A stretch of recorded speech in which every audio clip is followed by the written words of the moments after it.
Gracias. Al contrario, muchas gracias a ustedes por la invitación, gracias a Manuel López, gracias Telma, gracias también a Jesús Ortega, que no está aquí, pero les mando un saludo. Antes que nada quiero hacer una pequeña nota. Yo no soy periodista, no simpatizo con ningún partido político, tengo amigos en los tres partidos, pocos en el PRI, pero también algunos. En general mis amigos están en el PRD y en el PAN, y se me hace un poco extraño tener o venir a hablar a un foro que ha sido generoso y un foro que ha sido sobre todo muy abierto a la diversidad sexual, el Partido de la Revolución Democrática, y en específico, sí hay que decirlo, a Nueva Izquierda. Nueva Izquierda es la corriente que más abierta ha estado a los temas de la diversidad sexual y la corriente que se ha peleado incluso con algunos sectores del Partido de la Revolución Democrática para que avancen estos temas. No es un poco extraño venir a platicar con gente convencida ya de este tema de apoyar la diversidad sexual, pero qué bueno que se hace y felicito que haya ese tipo de talleres interactivos que me parecen pues una muy buena idea. Ojalá que pronto el PAN también les interesara que fuera yo o cualquier otra persona a hablar también de diversidad sexual, que a ellos sí les surge, más que al PRD. Pero bueno, la plática que hoy quiero darles, o el taller que quiero impartirles, es un poco hablar sobre cómo están los derechos LGBT en México. Ya mencionaba ahorita la historia de cómo dentro del PRD pues no todas las corrientes habían sido tan abiertas en los temas de la diversidad sexual. Es una cosa que tiene, digamos, un lustro, unos 5 años desde que el PRD, un sector específico del PRD empezó a ver estos temas, y por lo tanto voy a hablar de cómo se ha pasado en México del closet a las calles, y de ahí a los partidos, y de ahí a los congresos, y de ahí al ciberespacio, y hoy en día a las cortes. Y en específico para avanzar la agenda que algunos activistas del movimiento de la diversidad sexual han considerado como la más importante para la diversidad sexual, entre ellas en específico tal vez como piedra medular el tema del matrimonio igualitario de este país. Si quieren, hay una presentación que podemos avanzar, por favor. Quiero primero enmarcarlo en un contexto, en un entorno internacional. Evidentemente lo que ocurre en México también está influido por lo que ocurre en el mundo, y en el mundo digamos que por lo menos el nuevo milenio, a partir del año 2000, empezó a darse lo que algunos académicos han llamado como la ola rosa, y que otros han hablado como la revolución del arcoíris. Una revolución que ha tocado, o que empezó, digamos, tuvo como cuna a los países europeos, y en específico a los Países Bajos, en Holanda, cuando se dio el primer avance o el primer reconocimiento público a las parejas del mismo sexo en el año 2001. A partir de ahí ha sido progresivo el avance del reconocimiento público a las parejas del mismo sexo, y hoy en día hay 16 países que tienen ya un reconocimiento público oficial a los matrimonios igualitarios, en específico en todo el país a nivel nacional. No son solamente algunas entidades subnacionales como ocurre aquí en México, pero si vemos esa tabla, bueno, empezaron con Holanda en el 2001, después fue Bélgica, de ahí pasaron a Canadá, España en el año 2005, el cual fue muy importante para la discusión que se estaba dando en México con el tema de las sociedades de convivencia, del que voy a hablar un poquito más adelante. De ahí Sudáfrica, Noruega, Suecia, Islandia, Portugal, Argentina, Dinamarca, y recientemente en los últimos 2 años, pues 5 países más han tenido algún tipo de reconocimiento: Francia, Uruguay, Brasil por una decisión de la Suprema Corte de Justicia, el Reino Unido y Nueva Zelanda. Todos estos avances en el reconocimiento del matrimonio igualitario se han dado por distintas rutas, no han sido siempre las mismas rutas. En general ha sido mucho el trabajo del activismo legislativo, el trabajo del cabildeo legislativo el que ha avanzado la ruta del matrimonio igualitario, pero en países como yo mencionaba, como Brasil, y en la misma Canadá y en la misma Sudáfrica, fue por una decisión de las Supremas Cortes de esos países, por lo cual se empezó ya a reconocer el matrimonio igualitario en esas entidades nacionales. Y por lo tanto también los activistas han ido desarrollando la ruta del activismo o del litigio estratégico en algunas cortes, primero locales y después nacionales, y ahí está hoy en día también México 21 ya. Siguiente, por favor. De entrada, primero quisiera decir que ninguno de estos cambios ha sido por generación espontánea, y ninguno de estos cambios ha sido simplemente porque de repente dentro de los partidos políticos se han encontrado aliados los activistas de la diversidad sexual. Al contrario, les ha costado muchísimo trabajo, no solamente en México, sino en todos estos países que ya mencionaba, el poder encontrar una puerta abierta, una puerta de acceso para que los líderes que estaban en el Congreso en su momento, o los magistrados que estaban en algunas cortes, pues hablaran y escucharan este tipo de temas. Y por ello, los movimientos sociales son una parte fundamental de las democracias, son una parte fundamental para para que abracen los temas de quienes están empujando los distintos objetivos como los que son los de la diversidad sexual. Y para ello empiezo rápidamente con dos definiciones de qué es un movimiento social. Un movimiento social que hoy en día, bajo este régimen del regreso del PRI que estamos viviendo nuevamente, están siendo bastante atacados en legislaciones locales de muchos estados. El derecho a la protesta está hoy en peligro en México, cuando los movimientos sociales y digamos que la libertad de contestación o el derecho a la contestación, el derecho a la protesta,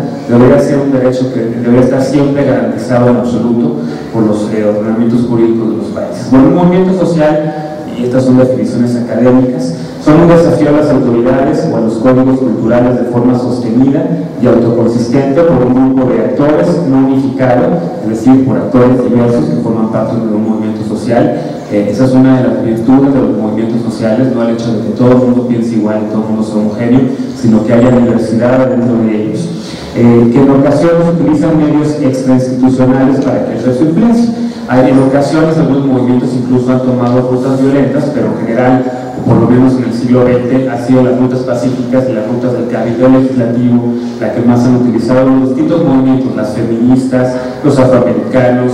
o los negros en Estados Unidos, los gays, las lesbianas, etcétera, etcétera. Otra definición es que un movimiento social es un conjunto de opiniones y de creencias dentro de un sector de la población que no se siente representado, es decir, un grupo de personas que de repente voltean a ver su sistema de partidos políticos y de repente no se sienten representados por ninguno, o ninguno de estos partidos está dándole cabida a sus intereses o está dándole cabida a sus necesidades, y por lo tanto forman un conjunto de preferencias para cambiar algunos elementos de esa estructura social y de partidos y para distribuir recompensas en una sociedad, para distribuir, digamos, los logros de ese movimiento social. Así las feministas, por ejemplo, que han luchado por el derecho a decidir y que lo han logrado en algunas entidades como la Ciudad de México, pues han repartido, digamos, esa recompensa,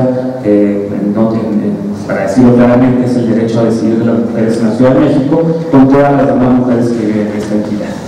Siguiente, por favor. ¿Qué es lo que detona, o una de las preguntas que se hacen los académicos en torno a los movimientos sociales, es cómo nacen los movimientos sociales, por qué existen, cuándo podemos hablar o cuándo podemos reconocer que estamos frente a un movimiento social? Por algunos de los detonadores, o digamos de las formas en las que podemos saber que estamos frente a un movimiento social, es cuando hay una movilización, un grupo de personas sale a la calle a exigir un derecho, a condenar un agravio, a exigir justicia como los padres de la guardería ABC. Están formados en general por voluntarios, que en ocasiones esos voluntarios pueden o no tener una doble identidad. A veces esa identidad puede ser que simplemente sean ciudadanos de a pie, de la calle, que no están representados en ningún partido político, y a veces también afiliados o simpatizantes de partidos políticos se integran a movimientos sociales. Otro detonador, otra de las variables que hace que haya movimientos sociales en algunos países es la cultura política del país, que tan cercanos se sienten los habitantes de un país con la democracia, que tanto se están sintiendo respuesta, qué tan participativos son, qué tipo de instituciones hay en ese país, y si de repente, por ejemplo, hay referéndums, y de repente hay también algunos mecanismos que incitan o que ayudan, incentivan la participación ciudadana o no. Y cuando también, por supuesto, este grupo de personas se siente agraviado, se siente denostado por la intromisión del Estado en la vida diaria de estas personas. Cuando, por ejemplo, a una mujer indígena en el estado de Oaxaca no la atiende la Secretaría de Salud del estado de Oaxaca para tener un parto seguro, y entonces se siente agraviada y tiene que, por lo tanto, dar a luz en un jardín, en un hospital, y eso pues, podría ser un detonador también en un movimiento social. Si quieres pasamos a la que sigue. Ahora, ya más en específico, ¿qué es un movimiento social de la diversidad sexual? Y esa es una definición que, tomando distintas definiciones de varios académicos que trabajan tanto en movimientos sociales como en género, pues construye un poco para definir qué es un movimiento social de la diversidad sexual. Es un colectivo de personas, un grupo de personas que se organizan para deconstruir las prácticas sociales dominantes que invisibilizan, niegan y hasta criminalizan cualquier conducta sexual distinta a la heterosexual o cualquier desviación en los roles de género. Es decir, son un grupo de personas que de repente, si viven en un país en África donde hay 55 países que siguen hoy en día criminalizando la homosexualidad y castigándola hasta con la pena de muerte, pues organizan justamente para tratar tratar de cambiar esto. Son un grupo de mujeres transexuales que si de repente la policía en la Ciudad de México las arresta, pues organizan para tratar de defender mejor sus derechos. ¿Qué busca el movimiento social de la diversidad sexual? Bueno, busca producir cambios políticos y sociales encaminados a, entre comillas, la normalización, a que no haya una distinción entre una persona o un ciudadano simplemente por el hecho de su orientación o su preferencia sexual, por el hecho de que se acueste con hombres o se acueste con mujeres, o se acueste con ambos, de las conductas sexuales distintas a las heterosexuales, a la protección jurídica del derecho a la sexualidad libre, al reconocimiento público de las parejas del mismo sexo y de las familias diversas, a una vida libre de violencia y acoso, y a un Estado que incorpore políticas de salud para las demandas de este sector. Si nos ponemos a pensar cómo está hoy México con respecto a esta definición, pues diríamos que básicamente solo en la Ciudad de México se podría decir que tenemos los habitantes LGBT, TTI de la Ciudad de México, pues todo este tipo de derechos. Hay un derecho a la normalización, a que no nos discriminen, hay una instancia que se llama el Consejo para Prevenir la Discriminación de la Ciudad de México, hay una ley en la Ciudad de México también que obliga, que condena la discriminación por orientación sexual y también por identidad sexogenérica. Tenemos una protección jurídica también, derecho a la sexualidad libre en la Ciudad de México, hay reconocimiento público a las parejas del mismo sexo en dos vertientes, hay por un lado las sociedades de convivencia y por el otro el matrimonio igualitario, y además también se reconocen las familias diversas. Tenemos en teoría también el derecho a una vida libre de violencia y de acoso, y también tenemos en teoría a una ciudad y a todas las instancias públicas de la Ciudad de México que en teoría también incorporan políticas de salud para las demandas de este sector. Pero este panorama no es así en todo el país. Solamente en Coahuila también tiene un reconocimiento público a las parejas del mismo sexo, solamente en Colima hay un reconocimiento público también ya, y solamente en Jalisco, y ahorita vamos a hablar también de esa diferencia de grados. La siguiente, por favor. Ahora, quiero hacer un poco de pausa para hablar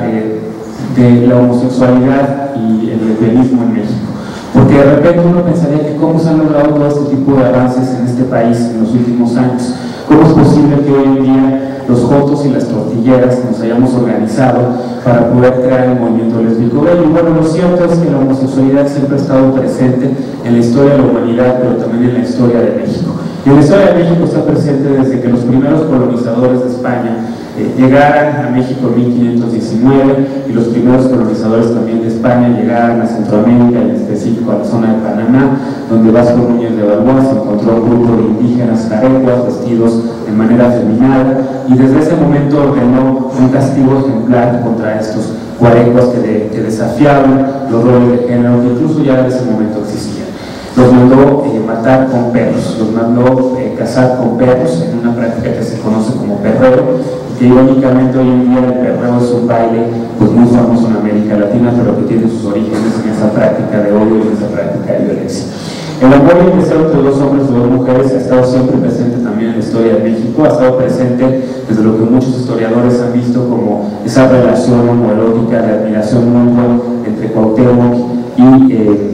y Moctezuma y el mismo Hernán Cortés. Ha estado presente también en los poemas de la lesbiana Juana Inés de la Cruz y en su amor lésbico declarado a la virreina del momento. Ha estado presente ya en el siglo XX desde lo que Carlos Monsiváis llamara la salida del closet de México a nivel global, con el llamado baile de los 41, que realmente en el 42, como seguramente muchos sabrán. Y me parece un grupo de hombres que también estaban vestidos de manera afeminada o estaban vestidos como mujer, travestidos, que fueron detenidos por la policía y llevados a Lecumberri, a la prisión J, y de ahí viene también la idea esta de la J.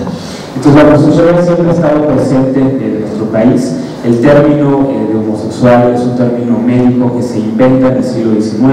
se inventa en Alemania y entra pronto al diccionario de la lengua inglesa, el diccionario de Oxford, para fines del siglo XIX, y a partir de ahí se empieza a popularizar en el mundo, y se empieza a popularizar por los juicios a un escritor muy famoso, a Oscar Wilde, que es enjuiciado en Londres en 1895, si no mal recuerdo, y a partir de ahí el término homosexual se hace, entre comillas, se normaliza en el uso del lenguaje, y entre comillas se hace global también. Y a partir de ahí, ya los homosexuales, las lesbianas, tenemos una palabra con la cual empieza el estigma para las poblaciones LGBTI en el siglo XX en México y en el mundo. La siguiente, por favor. En México, después de esta primera irrupción o de esta primera aparición de los hombres del Valle de los 41, y después de que en la cultura mexicana algunos autores como Salvador Novo, que se pavoneaba por las calles del centro histórico con sus cejas depiladas y le encantaba que le tomaran fotografías, como él decía, y tenía, digamos, una vida, una especie de nuestro Oscar Wilde en México, al igual que Efraín Rebolledo, un poeta, al igual que muchos pintores que empiezan de cierta manera a retratar la vida homosexual en México de principios de siglo. Pues bueno, esos gays y esas lesbianas que estaban más bien en el mundo de las artes, en el mundo de la cultura a principios del siglo XX, no estaban politizados y no estaban, digamos, estaban más bien simplemente ocupando los espacios lúdicos, y eran espacios clandestinos. Realmente el activismo político de los grupos LGBT empieza hasta los años 60, como ocurre en general en casi todo el mundo. Los años 60 viven la explosión del activismo político de diversos grupos identitarios, que lo mismo en Europa, en Francia, en la República Checa, o en República Checa en ese momento Checoslovaquia, en España, en Italia, en Estados Unidos, en Gran Bretaña, y aquí también en México empiezan a explotar estas identidades que empiezan a demandarle al Estado mexicano, pues número uno, el reconocimiento de algunos derechos, y en específico el reconocimiento a que el derecho lúdico, el derecho a poder estar en bares clandestinos y ser perseguidos por la policía, fue el reconocimiento que se le diera al Estado. En ese momento un grupo de activistas mexicanos, encabezados sobre todo por Nancy Cárdenas, una promotora teatral que además de poner obras con contenido gay en el teatro, pues empiezan también a juntar los primeros manifiestos de activismo político que se estaban dando en Europa y que le estaba mandando Carlos Monsiváis traducidos. Ella forma un primer grupo de activistas LGBT en México, de activistas lésbico-gays principalmente, y a partir de eso empiezan a formar varios grupos: el Frente de Liberación Homosexual de México, el Frente Homosexual de Acción Revolucionaria, Lambda y Oikabet, que son estos primeros grupos que lo que buscan es precisamente que el Estado deje de perseguir, que la policía deje de sancionar, que pueda vivirse libremente, digamos, yo he vivido esta alegría de vivir los grupos homosexuales. En ese primer momento en México, pues como ustedes saben, vivíamos bajo el dominio del Partido Único, del Partido Revolucionario Institucional, que no permitía la competencia electoral, y que existían algunos otros partidos como el Partido Acción Nacional, pero de repente en los años 70 son prohibidos los partidos, pero son prohibidos los partidos comunistas, son prohibidos algunos partidos de izquierda, y no es sino hasta la reforma de 1977, si mal no recuerdo, cuando se vuelve a permitir la existencia de estos partidos. Y en ese Partido Revolucionario Institucional, que era como un pulpo, que era como un leviatán, en el que supuestamente cabíamos todos los mexicanos, pues los únicos mexicanos que no cabíamos éramos los gays y las lesbianas, y los gays y las lesbianas en ese momento tampoco querían cortejar a los partidos políticos, estaban más orientados justamente a combatir justamente la represión policíaca y a tratar de normalizar, como se buscaba en esa primera ola del activismo LGBT en México, al gay y a la lesbiana. Y por ello también, siguiendo mucho la pauta de lo que estaba ocurriendo en Estados Unidos, muchos de estos primeros colectivos pues llamaban a que la gente fuera discreta, tan discreta como los heterosexuales que en las calles, nada discretamente se besan en público, nada discretamente un hombre heterosexual agarra a una mujer y le agarra las nalgas enfrente de nosotros, y se pedía que también nosotros pues que no nos vistiéramos de forma afeminada, que las mujeres se pusieran faldas y demás, una especie de normalización, como muchos otros movimientos sociales también trataron de hacer, como los afroamericanos, como Martin Luther King en Estados Unidos, que le pedían a los negros también que se trataran de vestir como blancos, que hablaran con modales, que no gritaran y demás. Eso de la normalización, todos los movimientos sociales, casi todos lo han experimentado. Y después hay una radicalización en los años 70, en donde los movimientos de la diversidad sexual más bien ya lo que quieren es celebrar la diversidad, y lo que quieren es que se respete el derecho que tenemos todos a vestirnos como jotos, como jotas, como machoras, como traileros y demás, o como queramos vestirnos y que el Estado no nos reprenda. Entonces, digamos que esa fue la primera erupción, o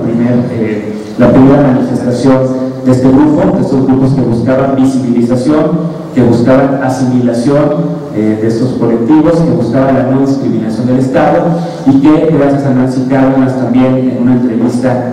con Jacobo Zabludovsky en el año 74, en el noticiero, el único noticiero que había en ese momento, 24 horas, que como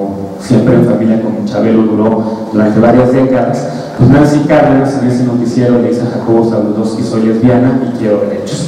Y de repente las lesbianas también salieron del closet en México. Siguiente, por favor. ¿Qué ocurre o qué es lo que empieza a pasar a partir de este momento? A partir del fin de los años 70, un grupo de activistas se dan cuenta de que no van a poder avanzar su agenda, de que no van a poder abrirse o que no van a poder lograr sus objetivos si no, pues también cortejaban a los partidos políticos, si no tocaban la puerta de los partidos políticos, si no llegaban y jugaban con algunas reglas con las que juegan los que hacen la política de manera formal para competir por un espacio de elección popular, para poder avanzar sus agendas en los congresos y demás. Y un grupo de hombres y mujeres valientes, encabezados por Claudia Hinojosa, Max Mejía y Pedro Preciado, pues tocan las puertas de un partido político de izquierda en ese momento que les abre, y es el partido, el PAN, el partido, se nos fue el nombre ahorita, algunos de ustedes seguramente recuerdan. El Partido de los Trabajadores. Sí, exactamente. Porque los trotskistas en efecto son los primeros que hacen esa división también dentro de la izquierda, que permite que se empiece a hablar también de esa es otra discusión. La izquierda había estado cerrada a la identidad LGBT hasta que en los años 80 las internacionales socialistas hay una discusión en la cual ya se decide también que además del proletario, además del campesino, los partidos de izquierda tienen también que empezar a reconocer a la lesbiana y al gay y sumarse a sus derechos y sumarse a la defensa de ellos. Pues bueno, este grupo de activistas, Claudia Hinojosa, Max Preciado y Max Mejía y Pedro Preciado,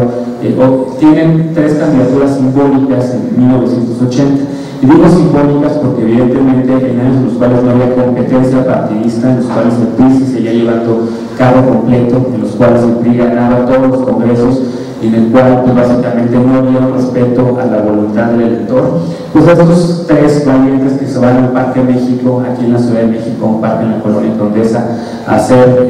campaña, pues son amenazados, les avientan piedra, les gritan que asco, les gritan lesbiana, gay, muérete y demás. Pero son en cierto sentido nuestros primeros Harvey Milks, nuestros primeros héroes y heroínas que se dan cuenta de que hay que cortejar también a los partidos políticos y que hay que buscar el acceso de representantes también en los congresos, en el Congreso mexicano, en el Congreso federal y en los congresos de los estados. Y hay alguna frase de Claudia Hinojosa que me la contó algún día en una entrevista que le hice: a veces teníamos que salir corriendo porque sentíamos que nos iban a aventar piedras, pero todos sentíamos que era un momento extraordinario, eran pioneros, y en efecto fueron pioneros en abrir este tema, y fueron pioneros también en apoyar por primera vez un colectivo de lesbianas y gays, la candidatura presidencial de Rosario Ibarra de Piedra, una candidatura presidencial que también por supuesto pues no gana. La siguiente, pero a partir de aquí se empieza a abrir esta ruta justamente de cortejar a los partidos políticos. ¿Qué ocurre después de los años 80? En los años 80, después de que ya un grupo de activistas había decidido cortejar a los partidos, pues sin duda la aparición del virus de inmunodeficiencia humana, primero conocido como cáncer gay, en la primera nota que da el periódico The New York Times en el año 82, cuando dice hay un nuevo extraño cáncer, un nuevo cáncer extraño en las poblaciones gays de San Francisco y de Nueva York, y por lo cual la medicina primero le llama el cáncer gay y luego le cambia a Gay-Related Immune Deficiency, a síndrome de inmunodeficiencia gay, y más adelante ya le cambia por supuesto a VIH y a SIDA, pero la aparición del VIH y SIDA pues paraliza el movimiento LGBT de cierta manera, como ocurre también en Estados Unidos, como ocurre también en Europa. Había falta de información, nadie sabía cómo podía uno contraer una enfermedad, se pensaba que si estabas en una habitación con otros gays, o en un vapor, o incluso en una discoteca, o que si te caía sudor, si te picaba un mosquito te puedes contagiar. Entonces mucha gente deja de asistir a esas marchas, a esas primeras marchas del orgullo gay en la Ciudad de México, que empiezan en el 78, mucha gente empieza a dejar de asistir a las juntas de ver quién podía buscar un asiento en un congreso o digamos en un partido político, y no es sino hasta que llega la primera generación de antirretrovirales, y no es sino hasta que también algunos activistas como Tito Vasconcelos y muchos de los antros de la zona rosa empiezan a hacer también recaudación de fondos para apoyar a personas gays que estaban muriéndose en decenas, en centenas, porque no tenían la atención del Estado y porque no había medicinas tampoco, que es cuando de nueva cuenta el activismo LGBT vuelve a florecer. El gay fue una gran patada del activismo, pero de cierta manera también fue una gran fortaleza para el activismo LGBT. La aparición del SIDA volvió a fortalecer a los activistas y empezó también a desviar de cierta manera lo que ellos querían hacer, esa ruta de proteger a los partidos políticos, y ahora abre una nueva demanda, que es la demanda médica, la demanda de servicios de salud y la demanda también de campañas para conocer cómo se transmitía la enfermedad y cómo se podía detener. La aparición de los primeros antirretrovirales a fines de los 80, que empiezan a prolongar la vida de las personas que viven con VIH-Sida, pues vuelven a nueva cuenta a abrir una nueva ruta para el activismo LGBT en el mundo y también en México. Y hay una película muy buena que retrata justamente ese primer periodo de los antirretrovirales, la película esta de Dallas Buyers Club, de cómo precisamente la aparición primero del AZT, que era altamente tóxico para el humano o para los humanos, pero de cierta manera también fue una primera esperanza para todos, pues sí hace que los activistas también empiecen de nueva cuenta o empiecen más bien a hacer activismo médico. La siguiente, por favor. Y llegan los años 90, y una nueva generación de antirretrovirales ya mucho menos tóxicos y mucho más avanzados, digamos, permite que los activistas de nueva cuenta vuelvan o sigan o recuperen la ruta del cabildo con partidos políticos, recuperen la ruta de tocar las puertas de los partidos políticos. Y al Congreso Mexicano, el Congreso de la Unión en México en 1997, llega Patria Jiménez, y llega también David Sánchez Camacho a la Asamblea Legislativa del Distrito Federal, con una enorme diferencia. Patria Jiménez era reconocida como una activista feminista y lésbica, ya estaba fuera del closet cuando llega al Congreso Federal, y David Sánchez Camacho lo sacan del closet estando en la Asamblea Legislativa. No llega abiertamente gay, y ambos no por menospreciar su trabajo, porque fue un trabajo importantísimo y fue, digamos, tiene una carga simbólica muy importante el hecho de que ambos hayan llegado, pero ninguno de los dos destacó por haber tratado de priorizar la agenda lésbico-gay, sino más bien trataron de trabajar temas de no discriminación. Y Patria Jiménez sí fue fundamental para que la Ciudad de México tuviera sus primeros códigos antidiscriminatorios a fines del año 99. La siguiente, por favor. ¿Qué pasa de repente? Cuando el PRD es el primer partido que abre la puerta a la diversidad sexual y que abre dos candidaturas a dos personas, una que estaba en el closet y otra que sí estaba fuera del closet, de repente en el año 2000, pues Noel Uranga, una célebre activista feminista, también fuera del closet, llega a la Asamblea Legislativa del Distrito Federal, apoyada por el Partido de Democracia Social, apoyada también por colectivos feministas y lésbicos, y con la promesa, ella sí ya por primera vez, con la promesa amarrada de que tendría que hacer algo por los colectivos de la diversidad sexual. Y después de muchas pláticas que han estado ya documentadas, entre otros por Mirka Negroni, también por mí, de cómo se logra hacer esta primera agenda de reconocimiento público de las parejas del mismo sexo, pues Noel presenta una iniciativa llamada la Ley de Sociedades de Convivencia en el año 2001. Una ley que se pensaba que podría avanzar fácilmente, dado el hecho de que la Ciudad de México era gobernada por la izquierda, dado el hecho de que la Ciudad de México ya había avanzado en temas como un primer avance en la despenalización del aborto con Rosario Robles y la llamada Ley Robles, con el apoyo también se pensaba de Andrés Manuel López Obrador, y con el apoyo también de una Asamblea Legislativa que tenía pues dos legisladores más, me parece que eran 16 legisladores en la Asamblea Legislativa contra 14 del PAN, pero sí se pensaba que se podía avanzar con esta agenda. Dentro de las negociaciones de la Ley de Sociedades de Convivencia que Noel Uranga impulsa en la Asamblea Legislativa, se quita el derecho a la adopción de menores, aunque realmente no es un derecho a la adopción. Los que tienen el derecho a ser adoptados son los menores y no las personas que tienen el derecho a adoptar menores. Pero se quita o se deja de hablar de esto de manera estratégica,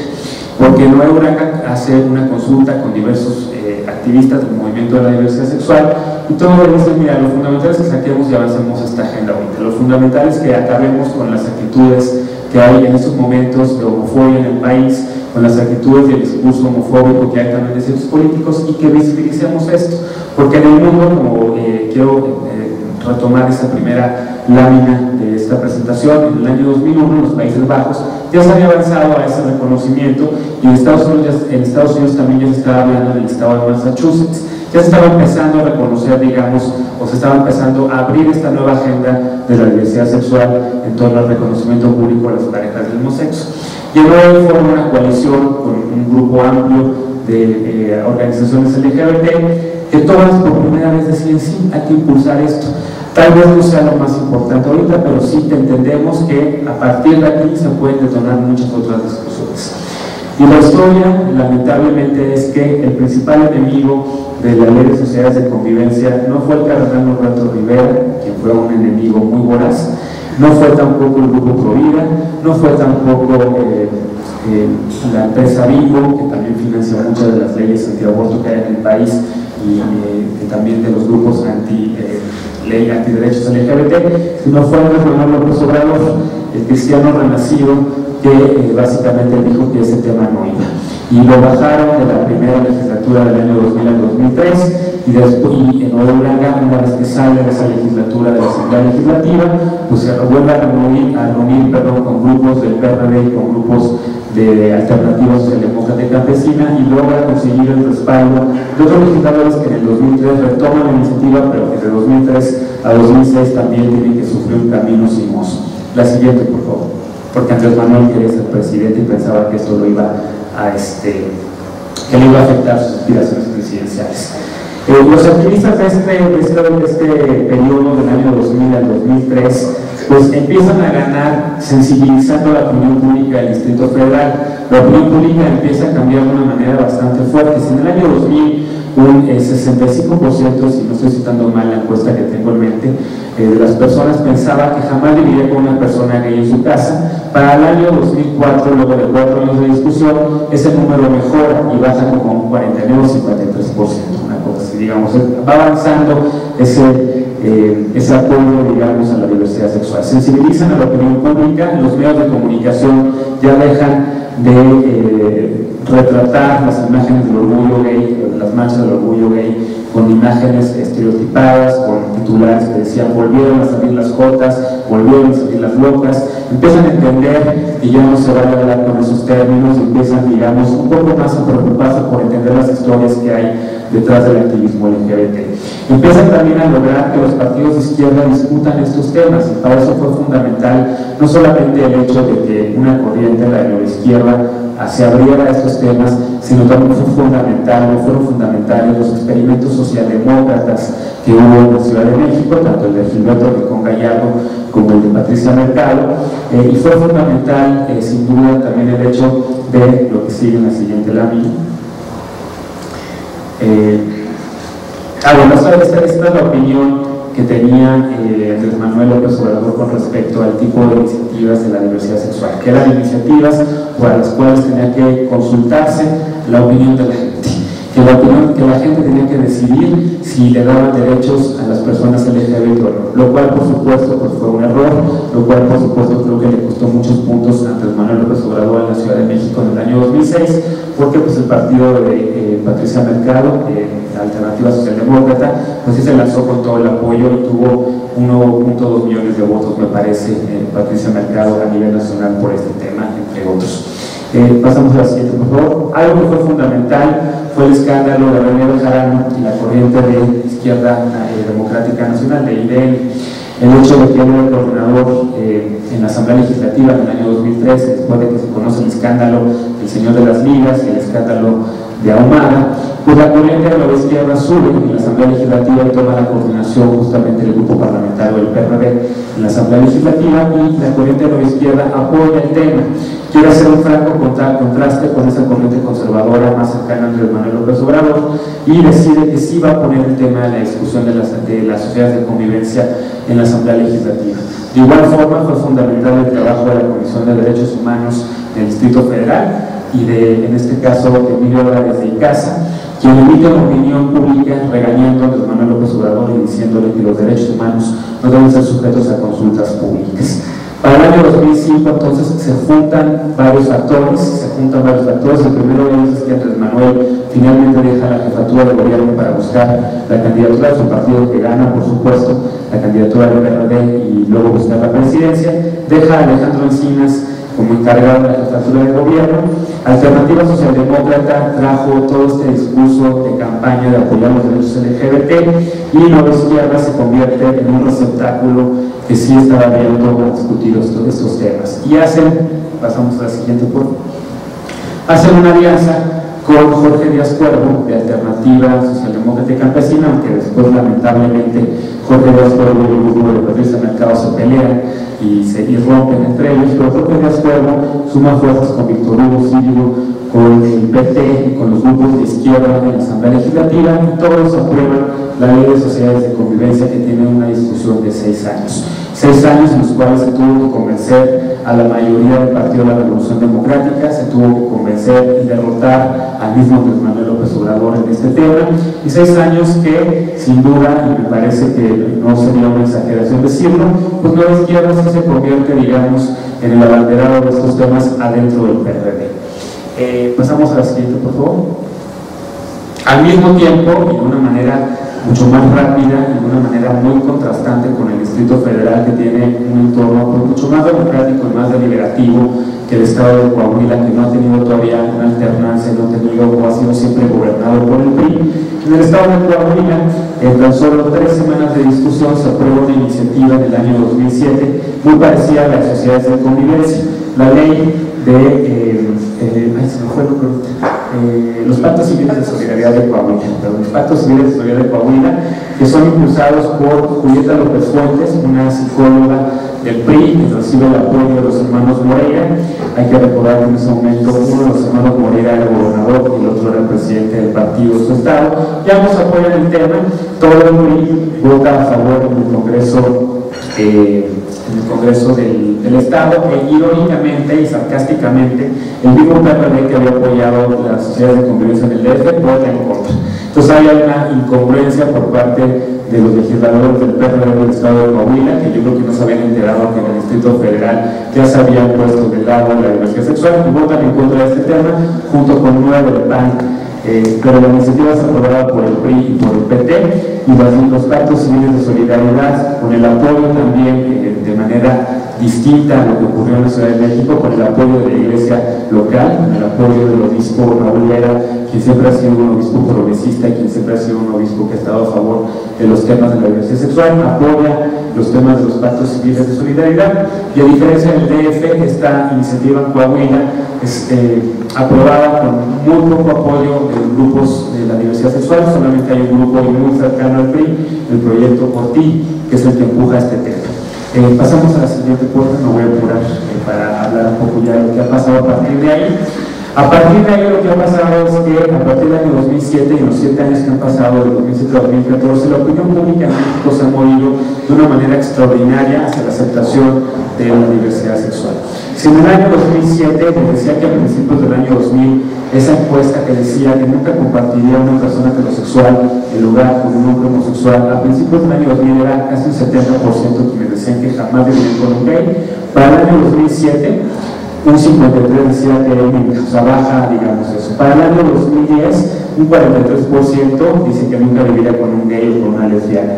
es decir, bajó bastante, y hoy en día eso está, me parece que en un 30 y tantos, y lo mismo está ocurriendo en el mundo. Conforme van avanzando temas como el matrimonio igualitario, la gente cada vez más se va dando cuenta que el matrimonio igualitario no destruye el matrimonio heterosexual, no es una amenaza a los hogares heterosexuales, no es una amenaza a los niños, y que al contrario es un derecho que tiene que ser reconocido por los estados democráticos, también a las personas LGBT, y hoy en día por primera vez en Estados Unidos también ya hay un apoyo mayoritario a nivel nacional para el tema del matrimonio igualitario. Siguiente, por favor.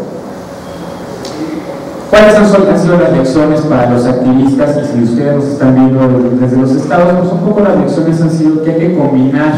un poco todas las rutas posibles, todas las estrategias posibles para sacar adelante los temas del matrimonio igualitario y los que quieran impulsar en sus estados. Por un lado, no hay que renegar a los partidos políticos, hay que acercarse a los partidos políticos, hay que recordarle a los legisladores que hay en los congresos locales del PRD, los congresos que haya, ya sé que son pocos, en ocasiones son máximo 3 o 4, pero los legisladores hay que recordarles que el PRD en la Ciudad de México, el PRD también en el estado de Colima y y el PRD también en el Estado de Jalisco han impulsado ya estos temas y que por lo tanto también tendrían que sumarse ya a este tipo de acciones. Por lo tanto, si tú nos estás viendo en el Estado de Tabasco, si nos estás viendo en el Estado de Chihuahua, tienes un legislador del PRD o una legisladora, a personas de su oficina, tócale la puerta y dile, oye, aquí está este tema y tú eres mi representante y tienes que sacarlo. Y no tienes que ser gay para sacarlo, puedes ser heterosexual. Tiene que también acudir y conocer a grupos de abogados que hoy en día están litigando en distintas cortes en base a 14 estados. Alex Ali Méndez haya sido fundamental para hacer litigio estratégico en distintas cortes, empezó en Oaxaca y hoy en día muchas cortes de varios estados han recibido amparos y han emitido amparos contra parejas que no, a las cuales les estaban negando una boleta para matrimonio civil, los registros civiles. La ruta judicial es también otra ruta, aunque es una ruta pues, mucho más cercana a quienes conocen bien el derecho y a quienes conocen bien todos los argumentos jurídicos, pero hay son dos rutas que te invito como activista en los estados a que trates de impulsar en tu localidad. Hay que buscar también cuando hay ese cambio de actitud en los dirigentes de los partidos políticos, cuando de repente las declaraciones que emiten los políticos son muy importantes y ver cómo estas cambian a lo largo del tiempo. Lo mismo, la misma declaración del presidente Peña Nieto, que sí hay que decirlo, apenas en el año 2012, cuando todavía era candidato a la presidencia, estuvo en un desayuno con varios activistas y decía que él sí respetaba la diversidad sexual, incluso tenía en su casa pues a una jotita que se le veía, no dijo jotita, dijo a uno que se le nota, si hasta llega con maquillaje, dijo, así lo dijo. Y hoy en día Enrique Peña Nieto pues, es el presidente que, aunque les duela a muchos, el que emitió el decreto nacional del Día Nacional contra la Homofobia, cosa que no hizo el homofóbico de Felipe Calderón, que también a los homofóbicos hay que llamarlos por su nombre. Hoy en día creo que estas rutas y estas lecciones de ese periodo de 2001 a 2009 fueron recogidas por David Razú, un legislador que llegó por parte de Alternativa Socialdemócrata a la Asamblea Legislativa del DF, que hoy en día es perredista, y que impulsó junto con activistas como Luz Castañeda, Sociedad Unida en la Defensa del Matrimonio, el tema de la ley para las parejas para matrimonio igualitario en la Ciudad de México, aprendiendo de esa ruta y aprovechándose también del trabajo de los activistas que habían trabajado durante toda esta década, se pudo aprobar, y también con el apoyo, también por supuesto de Marcelo Ebrard, de la izquierda, se pudo aprobar el matrimonio igualitario en la Ciudad de México. La siguiente, por favor. Aquí esto rápidamente, las redes sociales han sido también fundamentales para poder apoyar ese tipo de temas, las redes sociales, en específico Twitter, Facebook también, porque en muchos estados el Twitter no se usa tanto, se usa mucho más el Facebook, pero el Twitter ha sido fundamental para muchos activistas y para convertir activistas, digamos, a las causas de los colectivos LGBT. Twitter, con la versatilidad que tiene para compartir información, con la versatilidad que tiene para llamar la atención de los medios de comunicación locales, para llamar la atención de los políticos, para incluso también criticar a los políticos y a las personas que están en medios cuando emiten comentarios homofóbicos o cuando están equivocados. Las redes sociales sirven para educar también mucho. Entonces también si estás en los estados y utilizas las redes sociales, síguelas usando para ver lo último de Lady Gaga o de Justin Bieber, pero también úsalas para también activarte políticamente, y no solo para temas de la diversidad sexual, sino para los temas de tu localidad. El Twitter fue fundamental también para demostrar el apoyo al matrimonio igualitario en la Ciudad de México, para criticar al presidente Felipe Calderón, para tratar de educar a los legisladores del PAN que estaban en la Asamblea Legislativa, poniendo argumentos de que la adopción por parte de parejas del mismo sexo se iba a convertir en una amenaza para los niños y para las niñas, porque los gays querían violar a sus hijos y porque seguramente los niños iban a crecer también siendo gays y lesbianas. En Twitter se pasó mucha información científica de cómo esto es una mentira, de cómo los niños que crecen en matrimonios de parejas del mismo sexo o en hogares con parejas del mismo sexo, pues tienen prácticamente muy poca diferencia o ninguna diferencia con quienes crecen en un matrimonio heterosexual o en una pareja heterosexual. Siguiente, por favor. La ruta tradicional del activismo es la de las calles, la ruta tradicional del activismo es la de salir a protestar, es la de cabildear en los congresos, es la de asistir con legisladores como David Razú, que también llegó a la Asamblea Legislativa con esa promesa, como la de Sociedad Unida por el Matrimonio entre parejas del mismo sexo también, que repartía volantes en las calles, la del repertorio tradicional de la protesta. Pero la ruta también se ha ido convirtiendo cada vez más en la ruta de ciberactivismo, en la ruta de Facebook, en la ruta de Twitter, y síguelo haciendo y síguelo buscando. Siguiente, por favor. Tengo muy poquito tiempo. Vamos a pasarnos también a la siguiente. Ser muy intenso en redes sociales. La única manera de llamar la atención con tus objetivos es siendo intenso y mandándole tus tweets al presidente municipal, a la legisladora local, al gobernador, a los líderes de opinión en tu estado, nacionales también. Y así es como también se puede hacer o se puede llamar la atención cuando quieras impulsar un objetivo. Así fue la ruta que hicimos también aquí en el DF para llamar la atención de quienes no estaban o de quienes decían que estos temas no eran importantes. Siguiente, por favor. Siguiente. Me quiero ir más adelante simplemente para presentarles cómo está el panorama hoy en día. La siguiente también, por favor. En el año 2000, este es el mapa de la República Mexicana, no había una sola iniciativa presentada en los congresos, no había una sola ley o ningún código antidiscriminación, no había por supuesto ninguna ley de sociedad de convivencia, ningunos pactos civiles, ningunos enlaces conyugales, ni tampoco había matrimonio igualitario. Pero en el año, la siguiente porfa, para el año 2014, esa es lo que existe hoy en día. Tenemos una división en donde ya hay una reforma constitucional en el año 2011 que reconoció o que prohibió más bien la discriminación en la Constitución, en el artículo primero, ya por orientación sexual, ya se usa la palabra sexual. Hay además de lo que ya les había comentado de la Ciudad de México con las sociedades de convivencia y con el matrimonio igualitario y de lo de Coahuila, hay enlaces conyugales en Colima desde el año 2013, desde julio, hay en Jalisco también la libre convivencia desde octubre de 2013, y hay activismo judicial, que es lo que está ahí en naranja en 14 estados, donde varias parejas ya se han podido casar. Además de esto, en la Ciudad de México se ha avanzado también ya en temas como una ley de identidad sexogenérica, hay ya también clínicas de atención médica para personas que viven con VIH-Sida, hay también ya un centro comunitario LGBT, y si todo esto todavía no existe en tu comunidad, pues exige que exista. Siguiente, por favor. Hoy en día, los candidatos presidenciales ya a partir del año 2012 tienen que reunirse siempre con activistas LGBT, y en el año 2012 hubo un desayuno con candidatos presidenciales del PRI, fue Enrique Peña Nieto, del PAN fue Josefina Vázquez Mota, y del PRD fue Marcelo Ebrard, no fue era precandidato, no fue Andrés Manuel. Andrés Manuel no ha perdido su elección todavía en 2012. En el año 2013, desde el año 2013 tenemos ya al primer alcalde gay elegido o electo públicamente, y lo pongo chiquito porque pues un alcalde del PRI en San Luis Potosí que dijo, Zacatecas, Zacatecas, en su río Zacatecas, lo pongo chiquito porque pues ese señor dijo que él había ganado y que le iba a gay, pero que él no iba a impulsar la agenda gay. Pues el Luis Fresnillo, demándale a tu alcalde gay que te defienda, que saque también códigos antidiscriminatorios, que trabaje con el Congreso del Estado y que trabaje con su Estado también para sacar este tipo de temas. Desde el año 2012, la Presidencia de la República lanzó una campaña de turismo gay con imágenes estereotipadas, ahí como la que está en la foto, con un grupo de gays muy fuertes y tomando cócteles de colores rosas en Puerto Vallarta, pero lanzó una primera campaña, digamos, que eso hay que reconocerlo. Desde el año 2013 también México tiene ya a su primer embajador abiertamente gay, y no en cualquier país, o no en un país de menor importancia, sino en Gran Bretaña, a Diego Gómez Piquet. Desde el año 2012 hay ya una opinión pública que mayoritariamente apoya la diversidad sexual, y hay un Día Nacional contra la Homofobia. Ahora, ¿qué sigue mañana? Y con esto termino.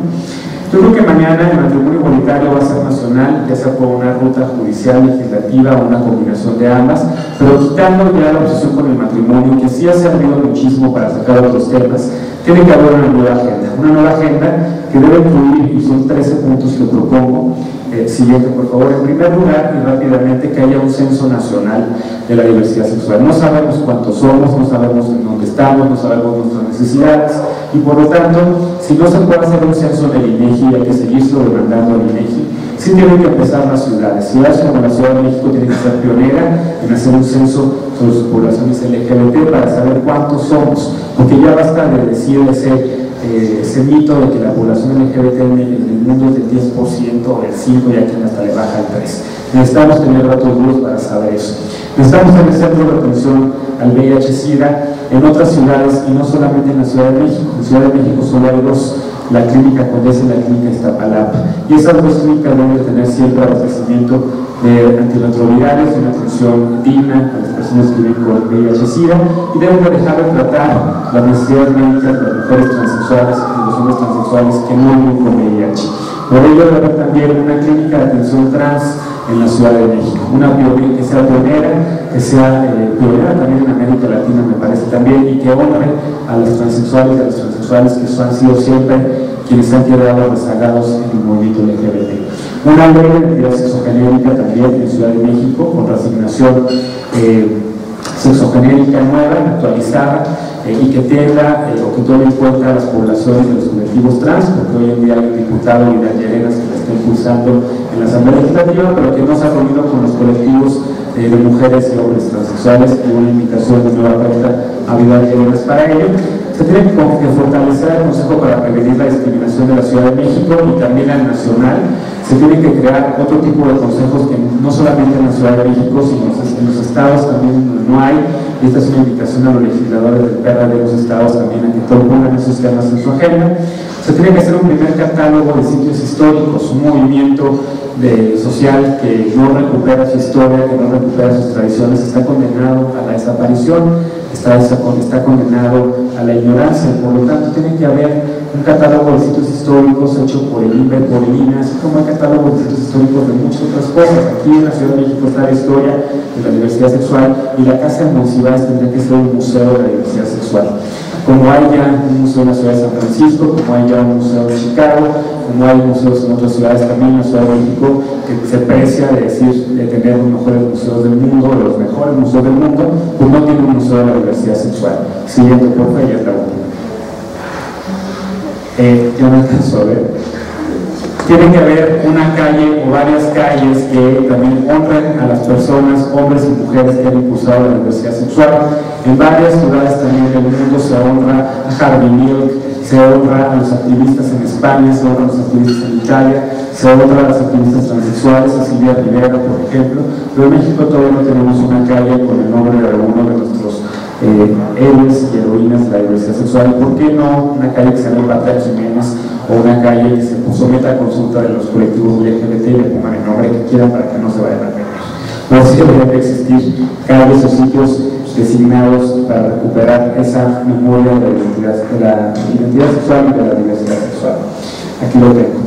Tiene que haber la participación del jefe de gobierno en alguna marcha del orgullo LGBT. Durante 38 años ha habido marchas del orgullo LGBT, y yo sé que muchos colectivos no quieren que vaya el jefe de gobierno, pero es importantísimo que vaya el jefe de gobierno a abanderar o a dar el banderazo de salida nada más. Si no quieren que marche todo el recorrido, por lo menos que vaya y que mande un mensaje abierto y directo de que la Ciudad de México protege a la diversidad sexual, está orgullosa de la diversidad sexual, y que el jefe de gobierno de la Ciudad de México, Miguel Ángel Mancera, hoy en día ondee la bandera del orgullo gay, tal como lo hacen los alcaldes de París, el alcalde de Nueva York, el alcalde de San Francisco y demás. Y si en tu ciudad todavía no hay una marcha del orgullo gay, pues organiza la primera marcha del orgullo gay e invítanos. Apertura de más centros comunitarios de la diversidad sexual. En la Ciudad de México solamente hay uno, en la zona rosa. Me parece que en la delegación Miguel Hidalgo, Víctor Romo y David Razú van a abrir otro, lo cual es una muy buena iniciativa. Ojalá que se abran más en otras delegaciones gobernadas por el PRD, son necesarios, son urgentes, y que estos centros comunitarios también se repliquen en otras ciudades del país, en Tijuana, en Monterrey, en Guadalajara, en Tuxtla Gutiérrez, etc. Yo apoyaría y creo muy fuertemente que tenemos que empezar a hablar también sobre la identidad sexual de las poblaciones callejeras, de los niños y niñas que viven en la calle. Muchos de ellos y muchas de ellas son trans, muchos de ellos y muchas de ellas son gays, muchos son lesbianas, y muchos de ellos también sufren este estigma y este acoso por el simple hecho, no solamente de por vivir en la calle, sino también por el hecho de ser gays y lesbianas. Ciudades como Nueva York tienen ya refugios para poblaciones callejeras LGBT, y aquí sería una buena idea crear un primer refugio o adecuar uno de los que ya existen. Se requiere una campaña de bullying. Lo que está pasando con el bullying es impresionante, es inaudito, es una emergencia en las escuelas, y lo que está hablando hoy la Secretaría de Educación Pública es nacional, las escuelas, pues no es suficiente. No es suficiente, ya que se ve también un bullying que recupere también el bullying contra las poblaciones LGBT, una campaña que lo recupere. Y por último, en las universidades, no solo en las universidades de la Ciudad de México, sino en las universidades públicas y privadas del país, se hagan las primeras semanas de la diversidad sexual. Si todavía en tu universidad no existe una semana de la diversidad sexual, organízala, invita a académicos, invita a activistas, invita a hablar de sus temas y de sus demandas y de sus necesidades, y ya con eso. Muchas gracias.